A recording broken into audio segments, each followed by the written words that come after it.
Yeah, I think it's wise to lay out, Wally, a character overview of Caesar based upon an evolutionary model, if you will, of how he has evolved into where he is and how he is depicted today. Right. Starting out as a young chimpanzee and having, I guess, certain cognitive capabilities that were eventually molded and shaped into a species that was highly intelligent, high IQ, capable of performing all type of tasks, to now becoming one who has evolved into a leader of a community of apes and have taken on certain, again, very, very strong characteristics, essentially centering around one aspect that I thought stood out above all, which is apes don't kill apes. Right. That's something that I think is very important to come away from this most recent movie with the understanding of if there, and as a matter of fact there is, Wally, let me just briefly mention that for the listener, you can go and to Google a research study that I'd recommend highly. It's called, and just go ahead and Google it in when your opportunity permits. I'll just generally glaze over it for the purpose of the show, but the title, and all you have to do is put the title in and they'll pop up. It's called Not Yet Human,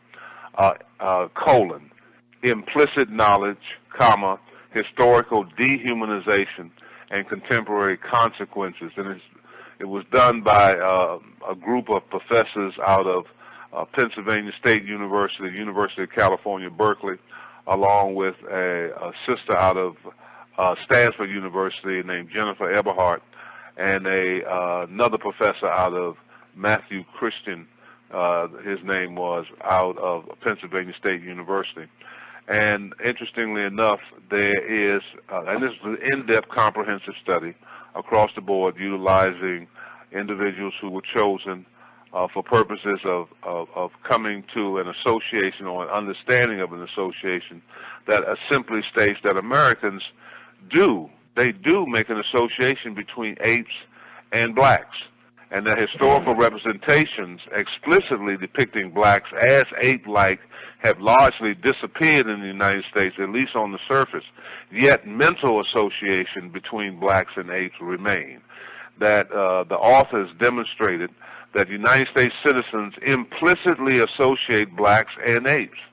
In a series of laboratory studies, the authors reveal how this association influences study participants' basic cognitive processes and significantly alters their judgment in criminal justice contexts.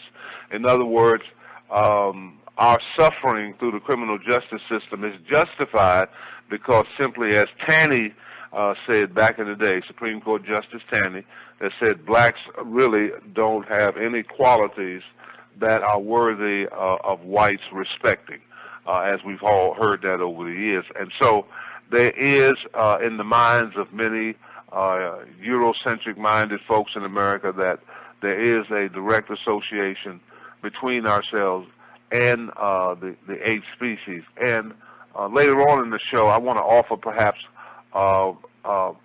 why that is the case and where that perhaps comes from.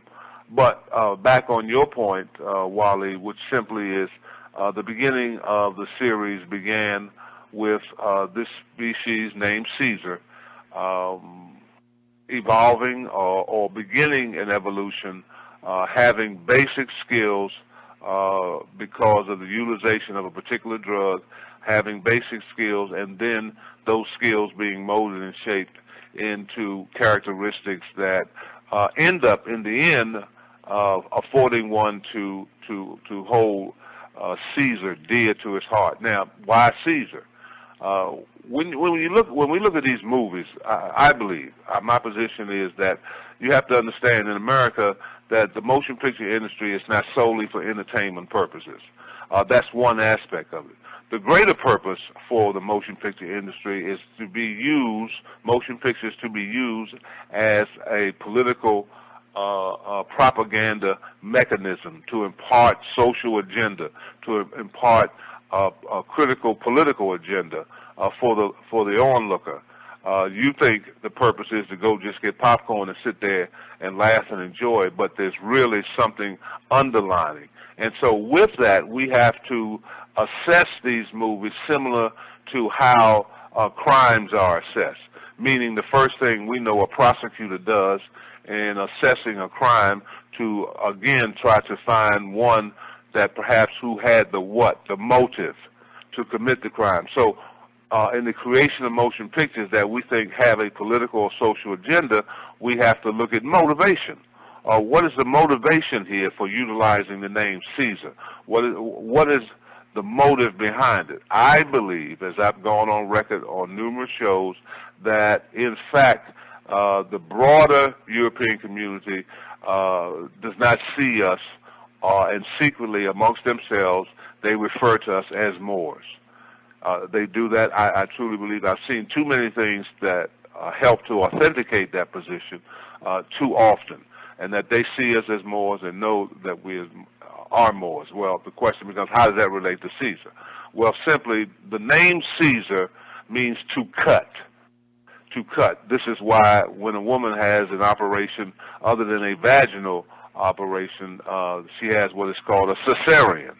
And the word cesarean has its root in the word Caesar. And so it means to cut. And this is what happens to a woman who has an operation other than a vaginal delivery. She is cut to bring that baby into life. And so the word Caesar means cut. Well, what is that? How does that connect to the word Moor? Well, simply the word Moor means cat head. And cat and cut are the same words.